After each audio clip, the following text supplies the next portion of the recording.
Presentamos a continuación nuestro programa Mujerencia, valorando la esencia, herencia, gerencia e incidencia femenina en la sociedad. Para efecto, tenemos en vivo y en directo desde Málaga, España, a Bárbara Lee, nuestra licenciada. Licenciada Bárbara Lee, muy buenos días en Colombia, muy buenas tardes en España. Qué dicha, Antonio, buenos días. Muy buenos días. ¿Me escuchan bien, Antonio? ¿Estoy bien? Creo que sí, sí. Bueno, muy bien, pues una dicha escucharlos, una dicha nuevamente en nuestro jueves de mujeres aquí en Mujerencia, pues tener hoy un programa tan especial, tan nutrido, tan importante también por lo que significa también un trabajo que vamos realizando para lograr enlazarnos con mujeres de diferentes países, porque pues ese es un poco también la mujerencia, lograr gestionar esta gerencia que nos permita a las mujeres actuar de manera común, conocer qué estamos haciendo, en dónde estamos, a qué nos dedicamos y sobre todo poder construir las sinergias que necesitamos para adelantar tantos temas que nos permitan a nosotras finalmente alcanzar esa equidad tan anhelada y a veces que uno la siente. Yo a veces me siento como corriendo detrás de la zanahoria, un poco más lejos, pero bueno, es parte de estos retos que estamos viviendo en este mundo contemporáneo. Y hoy nos acompaña una mujer muy especial, muy importante para mí, por lo que significa también el ejemplo de México y la capacidad que tiene para reinventarse dentro de un panorama político exigente, en donde encontramos unas mujeres que lo dan todo por su tierra, por su patria, por sus familias. Y me parece a mí, pues no solamente agradecer este espacio y el tiempo que nos ha abierto hoy la doctora Marcela Ávila en su agenda tan fuerte y tan compleja también de manejar, y por los tiempos que manejamos entre los tres países y lograr finalmente ubicarnos y tener este espacio para comunicar y para hacer. Ha sido todo un chisme la presencia, Marcela, tuya hoy en el programa. Nosotros nos dirigimos a un departamento completo que se llama Cundinamarca. Cundinamarca está alrededor de Bogotá y es, pues, digamos, estamos en el centro del país. Tenemos unas problemáticas muy similares. Tenemos mujeres que vienen trabajando en el hogar, que también están muy exigidas cuando quieren también tener este papel figurante en la parte profesional, pero desde luego también tienen que ver por las familias. Entonces está todo este tema del cuidado, que recién estamos en Cundinamarca esforzándonos en darle una política pública y un marco regulatorio.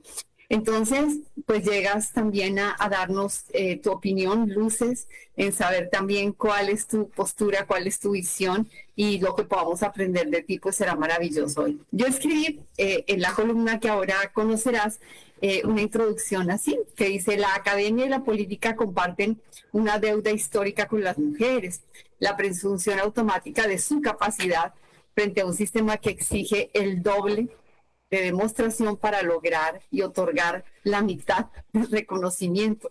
La autora Marcela Ávila Egleton ha construido una trayectoria impecable, cimentada en un valor no negociable, la congruencia, y hoy nos acompaña desde México. Es licenciada, maestra y doctora en Ciencias Políticas de la UNAM, con estancias internacionales y un sólido rol como investigadora del SNI y directora ahora, ¿cierto?, en la Universidad Autónoma de Querétaro. La doctora Ávila Egleton desarticula la distancia entre el discurso público y la acción institucional. Desde su experiencia, el espacio público no se negocia, no se pide disculpas por habitarlo, se ocupa con el rigor de la argumentación precisa y la documentación exhaustiva. Doctora, bienvenida, muchísimas gracias por el espacio. Y antes que nada, siempre arrancamos nosotros Mujerencia, que lo que buscamos realmente acá, tenemos una filosofía, y es destacar a las mujeres en su esencia, en su gerencia, en la herencia que tienen, bien sea por el territorio, también por el tema familiar, y desde luego la capacidad de incidencia que han tenido en el territorio. Entonces, bienvenida y quisiera que arrancáramos hoy con que te presentes, que nos digas, pues obviamente ya sabemos que eres de México, de dónde eres, y también esa herencia de trabajar porque estás sumando a lo público, estás sumando en la transformación de la comunidad. ¿De dónde te viene este hilo, esta herencia de querer servir, de querer sumar, de querer transformar en un papel tan exigente que tenemos las mujeres en este siglo? Bienvenida. Muchas gracias, Bárbara. Muy buenas tardes allá, buenos días a quienes nos escuchan en Colombia y bueno, de este lado de los usos horarios. Me siento muy honrada por la invitación para participar en este espacio. Y bueno, yo soy Marcela, soy politóloga, soy mamá de José Miguel y Amaya. ¿Y de dónde vengo? Bueno, yo vengo de una familia muy exigente, tanto del lado de mi madre como de mi padre. Y creo que la herencia y el ejemplo, en el caso de mi madre, un poco del perfeccionismo y del hacer las cosas bien, y de mi papá, de esta convicción de que las cosas o se hacen bien o no se hacen, como un ejercicio de respeto al trabajo propio y también al trabajo de los demás. Creo que eso siempre se me quedó muy grabado, esta consigna de que si vas a decir algo, documéntalo, si vas a tomar una posición, arguméntala, y no solo porque haya una exigencia externa, sino porque también tú te lo debes como persona.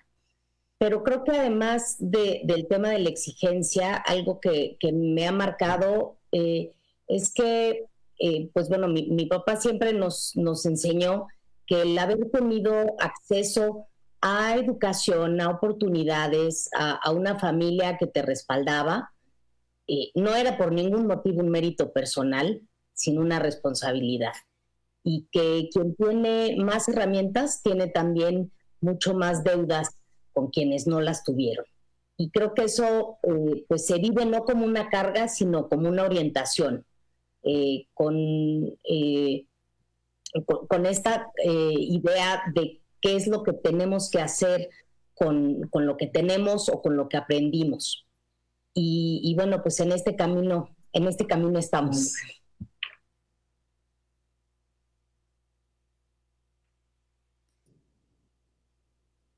Es una herencia, me disculparás, creo yo, que nos identifica mucho a los latinos. Una exigencia en donde hay que hacer las cosas bien y tenemos que trabajar fuerte en cada uno de los ítems que nos colocamos pues como sombreros. Yo en esta parte quiero preguntarte, bueno, siendo politóloga y ahora estar a cargo de este proceso también de internacionalización de la Universidad de Querétaro, siendo tu mujer, que puede parecer, Marcela, que las mujeres nos ganamos este espacio hace mucho tiempo, el espacio académico, y yo siento que realmente es hace unos días, porque cuando miramos para atrás era realmente una estancia para hombres. Yo recuerdo aún todavía cuando comencé a trabajar en universidades, llegar a ser parte del equipo directivo no era tan fácil. Tendríamos que tener mucha formación encima para cada vez demostrar que tenías muchas chaquetas con que responder a un cargo. Y con los hombres más se validaba la experiencia y el saber y el conocer. A nosotras nos ha tocado un camino más duro, pero hemos llegado. Entonces, quiero preguntarte, a mí me parece muy importante y muy visible un trabajo de dar a conocer a México desde el área académica y pues obviamente realizar este proceso de internacionalización. Entonces, ¿cuáles han sido los principales retos que has tenido que asumir como mujer, abriéndote un espacio en países, perdón, pero así es, un poco machistas, y en donde llegar al punto donde estás, pues ha requerido realmente un trabajo y una argumentación que no es cualquier cosa para estar allí hoy día? Sí, yo coincido contigo que las mujeres llegamos a los espacios hace unos pocos días, ¿no? En términos del tiempo. Y esto tiene que ver, yo recuerdo cuando yo ingresé a la universidad a estudiar ciencia política, era una carrera de hombres, ¿no? Sí. Habíamos unas muy pocas mujeres que a ciencia cierta nadie sabía qué hacíamos ahí. Y después, en el área de investigación, mis líneas de investigación están vinculadas a los temas electorales y de representación política, y entré a otro tema que solamente discutían y planteaban los hombres.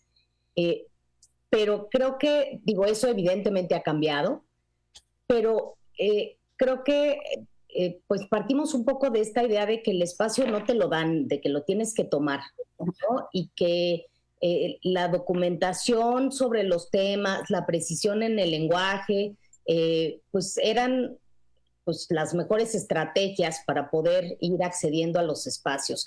Creo que cuando tienes los datos, cuando puedes sostener lo que dices con evidencia, pues es más difícil que te descarten. Y quizá esa es una de las razones por las que yo además en mis áreas de investigación soy mucho más cuantitativa, ¿no? Por tener el elemento del dato en la mano. Pero claramente creo que hay algo que esta posición esconde. Que yo haya tenido que desarrollar esa estrategia como muchas otras mujeres es en realidad un síntoma del problema. Mis colegas hombres no piensan en esto, no necesitan blindarse antes de hablar, y es un hecho que las mujeres pues tenemos que llegar más preparadas, más documentadas, más cuidadosas para recibir el mismo crédito. Y esto sin duda no es una virtud del sistema, sino es una injusticia que hemos normalizado hasta volverla casi consejo, ¿no? Toma el espacio, no lo pidas. Y creo que pues así vamos encontrando estrategias que pueden funcionar, pero que sin duda al utilizarlas pues nos cargan la solución de una desigualdad estructural. O sea, creo que es algo que no debería de ser necesario y que mientras lo sea, el problema no está resuelto.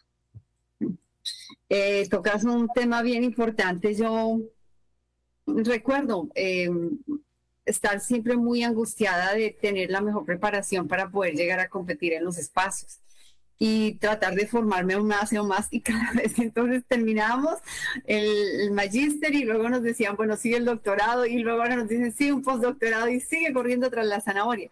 Pero dentro de ese tema surgía, recuerdo a una psicóloga española que decía que las mujeres teníamos que romper ese esquema de creer que éramos imperfectas, que la perfección siempre estaba afuera. Y he tenido una gran lección de mujeres como María Martín Barranco, que luego va a estar con nosotras en un proceso formativo, el cual también te agradezco mucho que nos puedas hablar ahora al final.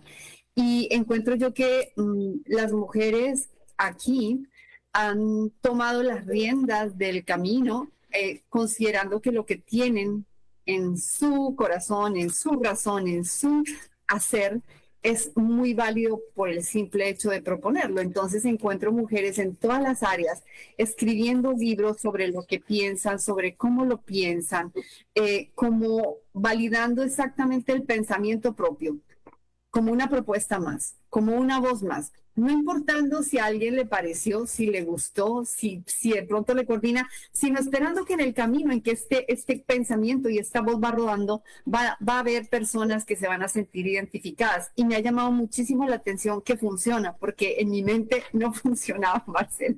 Tenía angustia de pensar que esas palabras no iban a ser suficientes.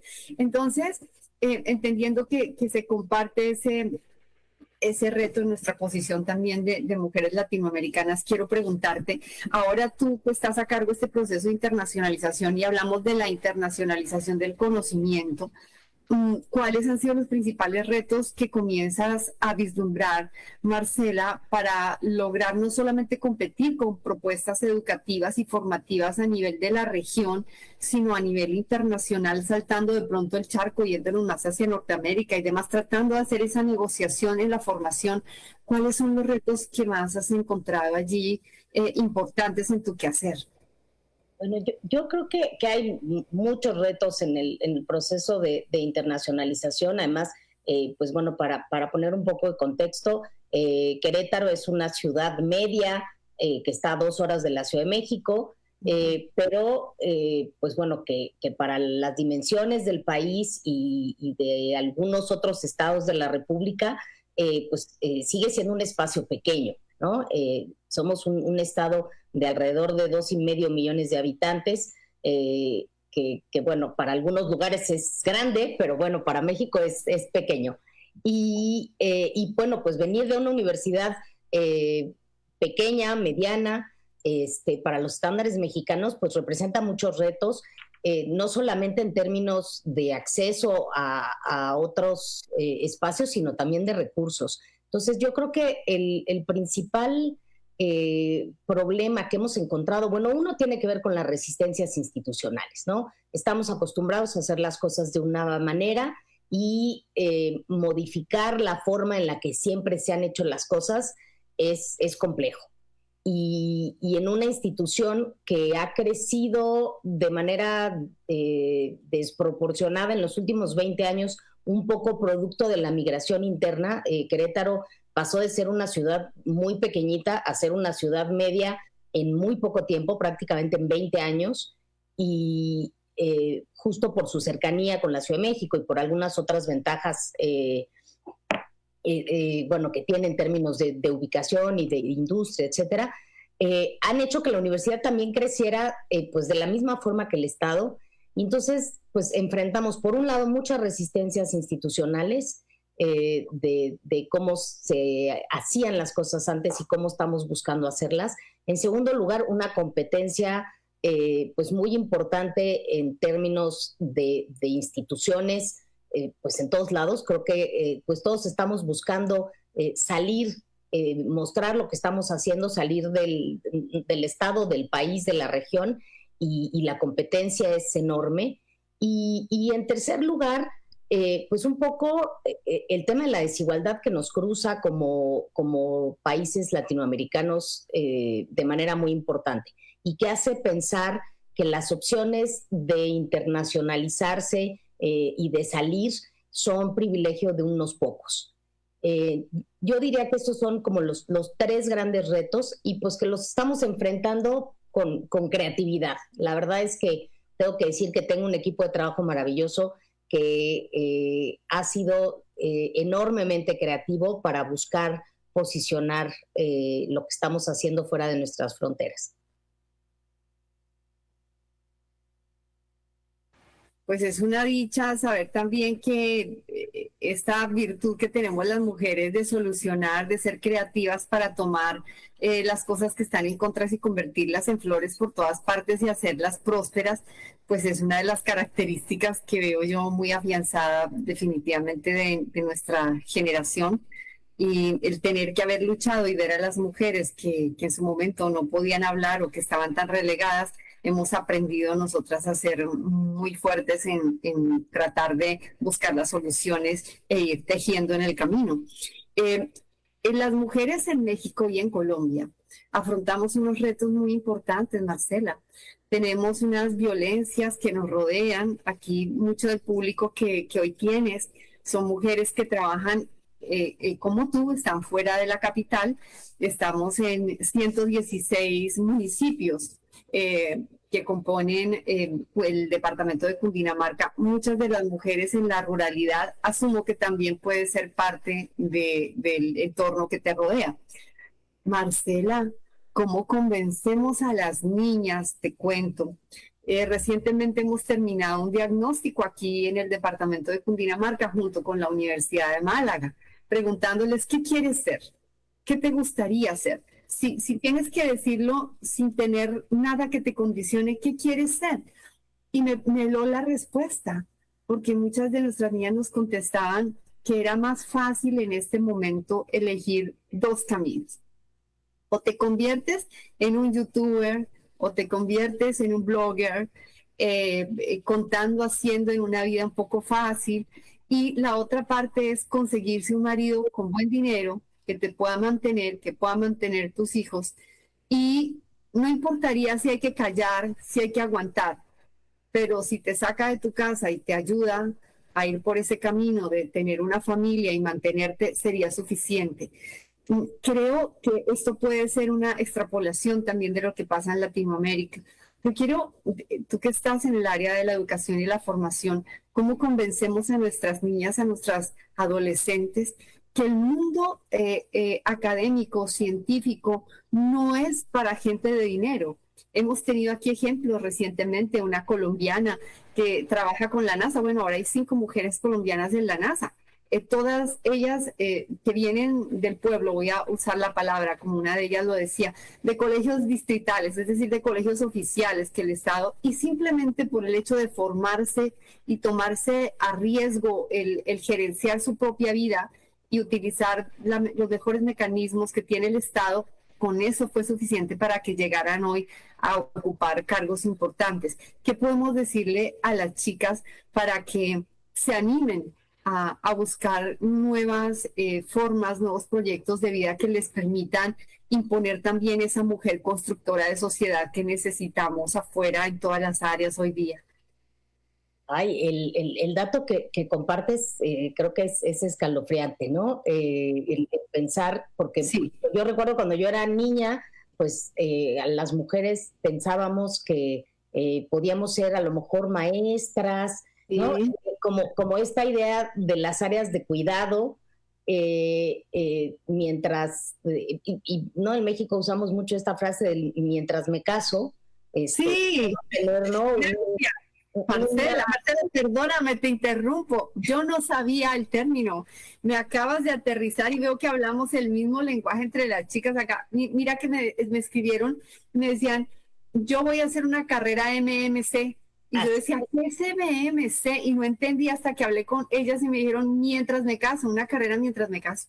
Sí. Sí, y digo, eso pues sonaba pues no tan excéntrico hace 30 años, ¿no? Pero que lo sigan pensando las niñas, las jóvenes ahora, suena terrible. Y que la otra opción sea ser influencer, ser youtuber, ¿no? Que bueno, por supuesto, las que tienen una carrera en ese sentido, pues implica un esfuerzo y digo, no es algo que se menosprecie, pero creo que están dejando de lado pues muchas otras áreas que generan muchísima, pues yo diría más satisfacción incluso, ¿no? No el vivir de la imagen y de lo que aparento ante una cámara, sino poder transformar desde mi trabajo cotidiano, ¿no? Desde cualquier espacio. Yo diría, bueno, en primer lugar, yo coincido contigo que si bien sí es mucho más difícil pues llegar a la universidad con recursos limitados, porque hay que decirlo, por supuesto que el dinero no lo es todo, pero su ausencia sí condiciona muchísimas cosas, pero yo tengo la convicción de que el esfuerzo y las ganas de hacer las cosas y el ponernos una meta de a dónde queremos llegar pesa mucho más, ¿no? Y que aquellas niñas que piensan que la universidad no es para ellas, creo que pues convencerlas que si esa es la opción que quieren, sí lo es, ¿no? Y lo puede ser con esfuerzo, con trabajo, con dedicación. Por supuesto que nada es fácil, pero yo me imagino que tener 100,000 seguidores en Instagram tampoco debe ser fácil, ¿no? Digo, yo no me imagino teniendo ni 1,000, pero yo creo que sí es esta visión de puedo hacer más. Yo siempre recuerdo mucho esta frase de Ortega y Gasset en La rebelión de las masas, de que la diferencia entre la élite y la masa es exigirse más a uno mismo, ¿no? Decía, la élite no es el que tiene más, no es el que nació en un espacio privilegiado, es el que se exige más a sí mismo, el que no se conforma con lo que está haciendo, sino que siempre puede ir a por más. Y yo creo que pues ahí está el reto, ¿no? El decir hasta dónde puedo llegar, qué es lo que quiero hacer y cómo puedo transformar mi entorno y el de los demás. El de los demás. Hay un tema que me llamó mucho la atención en la estructura de la información que analizaba tuya en las frases que dices y que han identificado. Y me encantó también que coincidimos en un punto y es desplazar la violencia de género del ámbito privado, ¿cierto? Conceptualizado. Me siento igual, como un problema de mujeres, hacia una verdadera dimensión, como un problema político y estructural, donde los hombres deben ser parte de la solución. Por favor, amplíanos ese concepto tan importante, Marcela. Bueno, yo creo que el tema de la violencia de género en América Latina es una epidemia terrible, quizá porque es más visible que antes, pero yo creo que ¿no? Incluso se ha incrementado, y no solamente es que sea más visible, pero creo que el tema de la violencia es que es una advertencia permanente, ¿no? No solamente la violencia que ocurre, es decir, la que se registra, la que se sanciona en pocos casos, sino la amenaza de que puede ocurrir. Y esa amenaza no necesita materializarse para ser efectiva, porque el simple hecho de existir modifica a dónde vamos, a qué horas, con quién, qué decimos en público, qué callamos, y es una forma de control que funciona sin que nadie tenga que ejercerlo en ese momento, ¿no? Y eso es lo que lo hace tan difícil ver y tan fácil de normalizar. Yo creo que el primer paso para trabajar en términos de la violencia, y tengo que decir que no es mi área de especialidad, pero bueno, algo me ha tocado transitarlo y sobre todo en mi trabajo como directora de la Facultad de Ciencias Políticas, creo que el primer paso es el conceptual, ¿no? Y es el más resistido. O sea, creo que tenemos que reconocer que la violencia de género no es un problema de mujeres, es un problema político y que ocurre en un contexto de relaciones de poder desiguales que el Estado puede desinstalar, desmantelar, pero también puede reproducir y normalmente reproduce. Entonces, creo que mientras lo sigamos tratando como un asunto privado o como una patología individual o algo que me pasa solo a mí por algo que hice, además, las soluciones van a ser siempre insuficientes. Y creo que lo segundo es que hay que dejar de pedirle solo a las mujeres que cambien, ¿no? Los hombres tienen que ser una parte activa de la solución, y una parte activa no como aliados condescendientes, sino como alguien que es corresponsable real del fenómeno.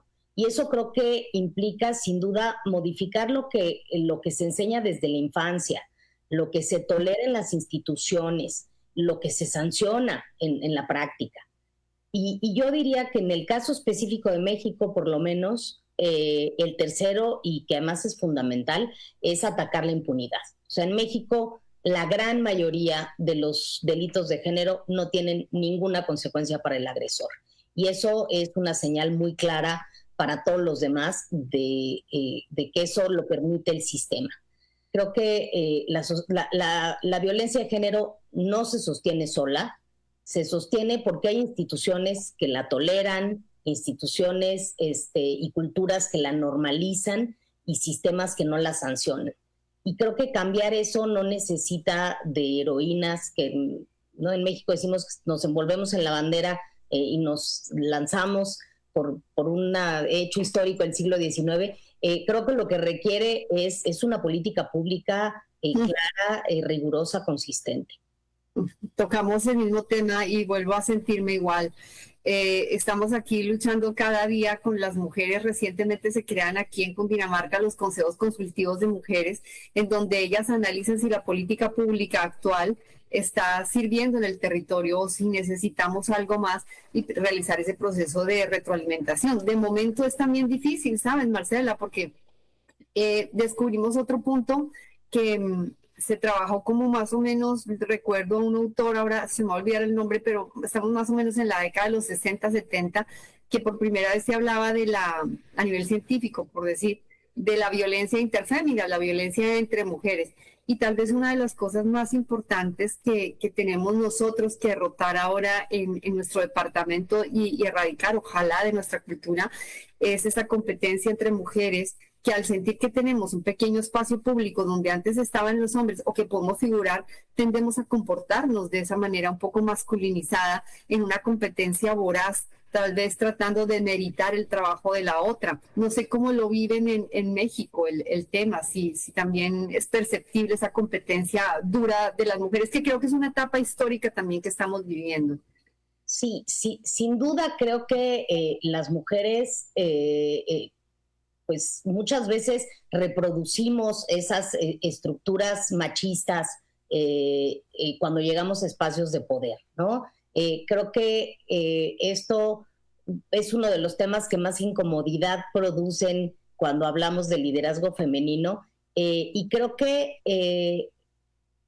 muchas veces cuando las mujeres llegamos a posiciones de toma de decisiones o de poder, reproducimos las mismas estructuras que nos perjudicaron a nosotros en el proceso, ¿no? Y que a veces no abrimos espacio para las que vienen, que seguimos evaluando con este doble estándar, que usamos el poder como de manera más bien de manera excluyente. Y yo diría que hay dos lecturas para esto. Por un lado, pues una lectura más moralista, ¿no? Es decir, esas mujeres son traidoras a la causa y deberían de ser diferentes, y que bueno, pues sin duda es una lectura comprensible, pero creo que en términos analíticos es bastante débil. Y la segunda es completamente estructural. Es decir, las mujeres que llegan al poder en instituciones diseñadas por y para hombres enfrentan una enorme presión para adaptarse a las normas que ya existen si quieren sobrevivir en ese espacio, ¿no? Y entonces, en muchos casos, distanciarse de otras mujeres o adoptar comportamientos masculinizados no es una traición, sino una estrategia de supervivencia dentro de un sistema que claramente penaliza la solidaridad femenina explícita. Creo que la solución no es pedirle a cada mujer individualmente que sea más solidaria, más bien es transformar las instituciones para que la solidaridad no tenga un costo tan alto, ¿no? Mientras pertenecer a redes de mujeres sea percibido como debilidad política, y mientras el único modelo de liderazgo que tengamos o que tengamos legitimado sea el masculino, entonces muchas mujeres van a elegir adaptarse a esas condiciones, y no por maldad ni por traición, sino por puro cálculo racional, ¿no? Yo creo que una mujer que reproduce el machismo en el poder no es la prueba de que las mujeres son iguales a los hombres, es la prueba de que las instituciones son más fuertes que los individuos que las habitan. Y entonces ahí tenemos un rezago enorme. Bellísimo, bellísimo el tema. Ya se nos agota el tiempo, Marcela, pero tú tienes no has quedado solamente allí en la conceptualización, y desde la universidad vienes trabajando muy fuertemente. Tenemos una invitación que hemos estado rotando en nuestros sistemas de comunicación de la Universidad de Querétaro para que asistan las mujeres, ojalá sean todas las de la Casa de la Cultura y las mujeres que tienen que ver aquí con política pública, para asistir a un conversatorio internacional en el cual buscamos que aunemos conceptos, estrategias, formas, mirares, lentes para construir una sociedad en paz, como también lo leí de una autora y de una persona que trabaja allí en la Universidad de Querétaro. Así en inicio tengamos que arrancar de una paz imperfecta, pero que se vaya tejiendo, aún pese a. Entonces, quiero que nos cuentes de este evento, que es el 26 de junio, que ya yo lo estoy rotando para que lo sepas en los grupos, y que nos cuentes que invitas tú a las mujeres de Cundinamarca para que estén allí. Sí, pues bueno, pues muchas gracias. Por supuesto que, bueno, las invitamos a este conversatorio internacional, Pedagogías de la Paz, de lo local a lo internacional, es un poco el concepto.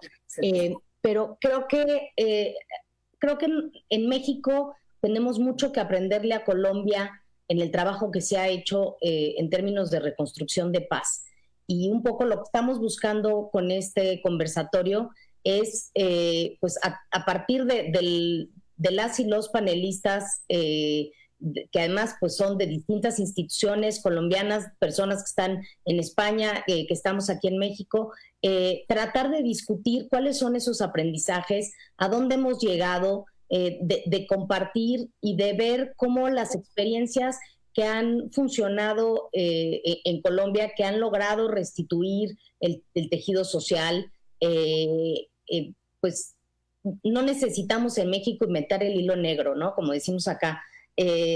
La verdad es que hay mucho trabajo que ya se ha hecho y creo que nos toca escuchar, aprender y buscar la forma también de compartir nuestro contexto, nuestras realidades y la forma que estamos pues viviendo esta situación de violencia tan terrible en este momento en México, ¿no? Entonces, pues invitamos a que se conecten ese día. Es una sesión virtual, creo que va a ser una sesión amena, con, pues, insisto, con muchos panelistas de distintas instituciones que nos van a compartir su experiencia. Pues muchísimas gracias, Marcela. Un consejo para las mujeres que como tú, que has llegado a estos espacios, ¿qué decirle a estas jóvenes para que crean en firmeza en ellas y en lograr crear espacios dominados por las mujeres para el aporte y el despertar y el servicio comunitario? Pues yo diría de nuevo que el espacio no se pide, se construye, se argumenta y se ocupa, y que construirla sola, por supuesto que es posible, muchas mujeres lo han hecho, pero es agotador, es lento y creo que es terriblemente solitario, ¿no? Creo que las redes, como esta red que tienes tú, no es un lujo, es la diferencia que podemos tener entre sostenernos y avanzar. Y creo que hay que decir algo que en este momento además me parece que es especialmente importante, que los derechos que tenemos no son permanentes, no llegaron solos y que no se quedan solos, ¿no? Que cada derecho que ejercemos hoy, votar, estudiar, trabajar, denunciar, decidir sobre nuestro cuerpo, fue conquistado por mujeres que en su momento fueron llamadas exageradas, radicales, locas, inconvenientes, que muchas de ellas no vivieron para ver lo que lograron, y que apostaron por un futuro que no era seguro, y que ese presente que tenemos nosotros es frágil, y además lo estamos viendo en muchos países del mundo, en Hungría, en Turquía,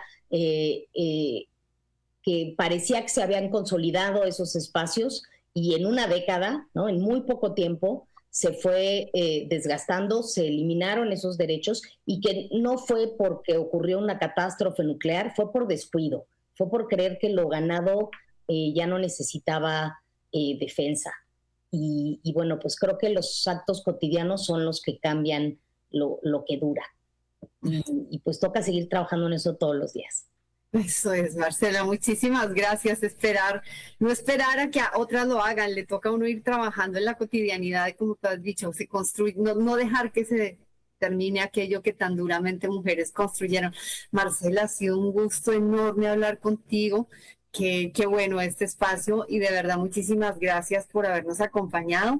Espero pues seguir en contacto y espero que podamos construir en nuestras comunidades cosas que nos puedan sumar. Muchas gracias también a Marta, que nos ha puesto en contacto. Muchísimas gracias a nuestra casa, a Henry Canro, al equipo de producción, a Valentina, que nos mantiene aquí entre países conectados, y pues desde luego a Anthony, quien dirige este espacio tan bonito en donde tenemos un techo para que las mujeres podamos hablar. Marcela, buen día, muchas gracias. Gracias a ti. Que estés muy bien. Bueno, muy bien, así hemos llegado al final de otro programa de herencia, Mujerencia, valorando la esencia, herencia, gerencia, incidencia femenina en la ciudad. Desde Málaga, España, con la voz y la conducción de la licenciada Bárbara Liz. Los invitamos para que nos vuelvan a escuchar el próximo jueves hacia las 9 de la mañana. Ya tenemos ahora las 9 de la mañana con 44 minutos. Vamos con la música, voy a la música salsa para todos ustedes. Ahí van los tres en línea. Sí.